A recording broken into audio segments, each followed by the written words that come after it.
Feel the perfume of the spring in the eye, in the night.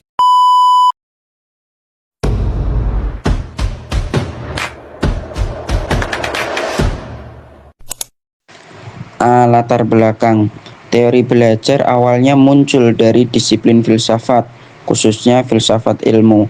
Pada tataran filsafat, teori ini membahas mengenai bagaimana proses terbentuknya pengetahuan. Salah satu teori belajar yang dikenal sebagai koneksionisme merupakan rumpun yang paling awal dari teori behavioristik.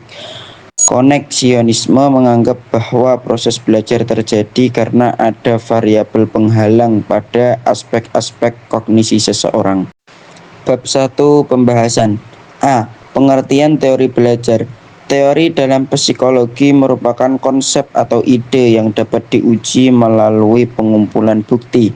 Berbagai konsep dan ide diasah hingga dapat dikembangkan menjadi teori psikologi yang dapat digunakan untuk memahami dan mengklasifikasikan tingkah laku manusia atau aktivitas-aktivitas manusia. Teori psikologi ini membantu menjelaskan bagaimana manusia berpikir, mengambil keputusan, serta berpengaruh pada cara mereka mengendalikan diri sendiri dan berinteraksi dengan lingkungan mereka.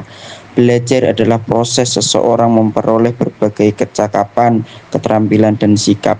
Sedangkan teori belajar adalah kumpulan konsep dan prinsip yang menjelaskan bagaimana seseorang memperoleh pengetahuan, keterampilan, nilai, dan sikap. B. Macam-macam teori dalam belajar.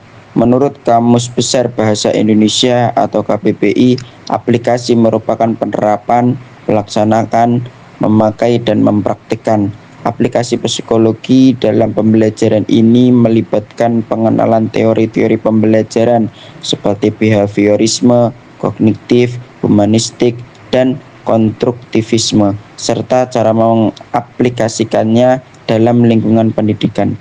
Pada dasarnya, teori belajar sangatlah banyak, tetapi yang sering digunakan oleh beberapa guru ada 4, yaitu teori belajar behavioristik, teori belajar kognitivisme, teori belajar konstruktivistik, dan teori belajar humanistik.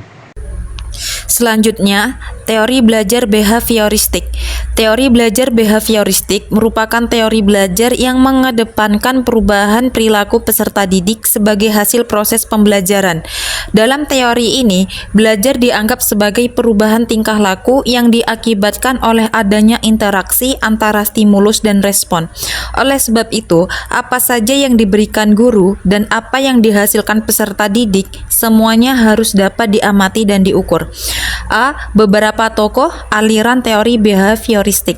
Yang pertama, Edward Lee Thorndike.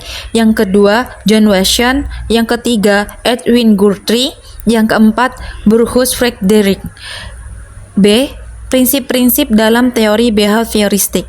A. Objek psikologi adalah tingkah laku. B. Semua bentuk tingkah laku dikembalikan pada refleks. C. Mementingkan pembentukan kebiasaan. D. Perilaku nyata dan terukur memiliki makna tersendiri. Yang kedua, teori belajar kognitivisme. Teori belajar kognitivisme adalah teori belajar yang lebih mengutamakan proses belajar dari hasil belajarnya.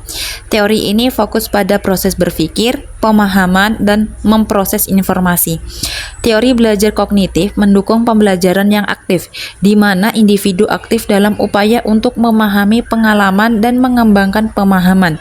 Contoh dari teori belajar kognitif adalah seperti waktu seseorang sedang belajar serta memecahkan persoalan. Beberapa para ahli yang merumuskan teori belajar kognitivisme. Yang pertama, teori Gestalt dari Wertheimer. Yang kedua, teori skemata Piaget.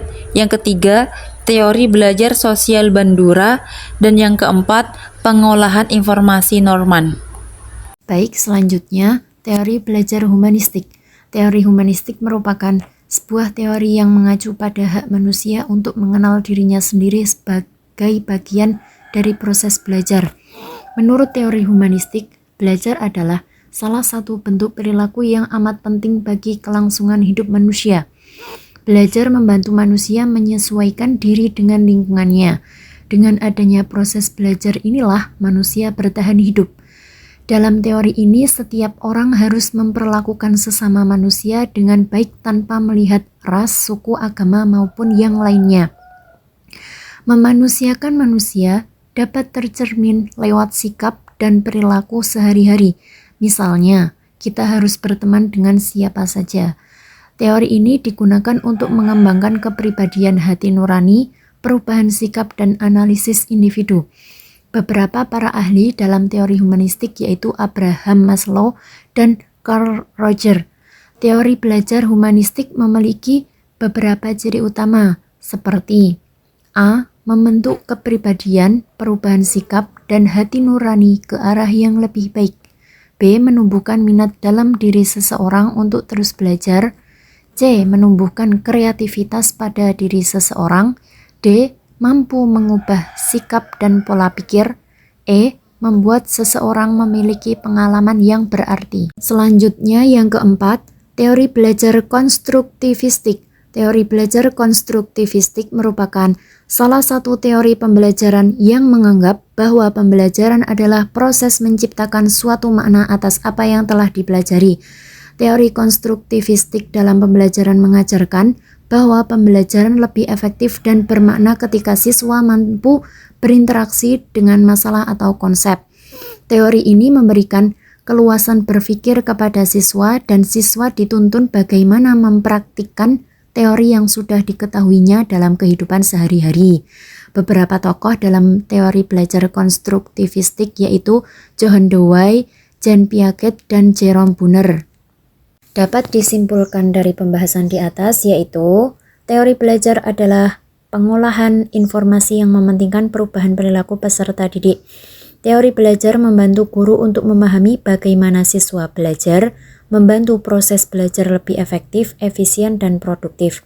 Membimbing guru untuk merancang dan merencanakan proses pembelajaran, menjadi panduan guru untuk mengelola kelas, membantu guru untuk mengevaluasi proses, perilaku guru sendiri, serta hasil belajar siswa yang telah dicapai dan mengembalikan teori belajar yang dikemukakan.